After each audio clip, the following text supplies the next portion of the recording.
প্রাচীন বিদ্যা নাকি সায়েন্স ফিকশন, সোমতিথি বিদ্যা রহস্য উন্মোচন। নমস্কার, আমি সুচন্দা। আপনি হয়তো সবসময় শুনেছেন লক্ষ্মণ রেখা বলতে কেবলমাত্র একটি রেখা, কিন্তু যদি বলি সেটা ছিল আসলে এক শক্তির প্রাচীর, এক প্রাচীন মহাজাগতিক প্রযুক্তি। সেটা আসলে কোনো সাধারণ রেখা ছিল না, বরং ছিল শক্তির এক দেওয়াল। এটা ছিল না শুধু সুরক্ষা বৃত্ত, বরং এটা ছিল এক প্রাচীন জ্যোতির্বৈজ্ঞানিক বিদ্যা যা আধুনিক বিজ্ঞান আজও বুঝতে পারেনি। তার নাম লক্ষ্মণ রেখা নয়, তার নাম সোমতিথি বিদ্যা।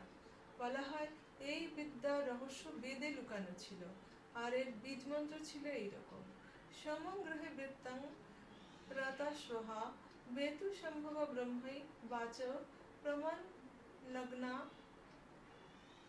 ব্রহ্ম রেতে অবস্থিতি। খেয়াল রাখবেন, এটা কোনো পূজোর মন্ত্র নয়, এটা ছিল এক ধরনের অ্যাক্টিভেশন কোড।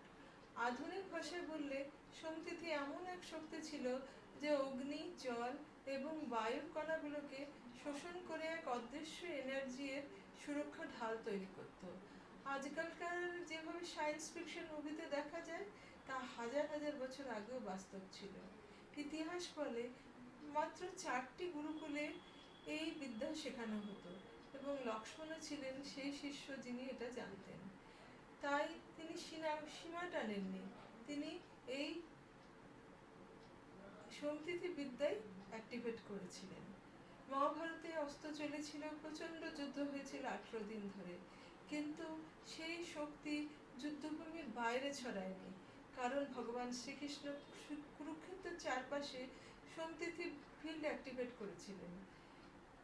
এটা হয়তো শুধু মিথ নয়, বরং রেডিয়েশন শিল্ডিং এর প্রাচীনতম প্রমাণও হতে পারে। ভাবুন তো, আমাদের কাছে মন্ত্র আছে, ইঙ্গিত আছে, কিন্তু পুরো বিদ্যাই হারিয়ে গেছে।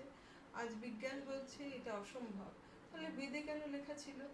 হয়তো ভারতের মাইথোলজি ভুল জায়গায় রাখা বিজ্ঞান।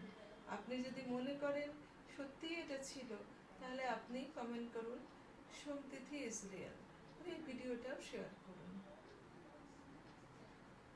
প্রাচীন ভারতের জ্ঞান হয়তো আমাদের ভাবনার চেয়ে আরো অনেক আগে এগিয়ে ছিল।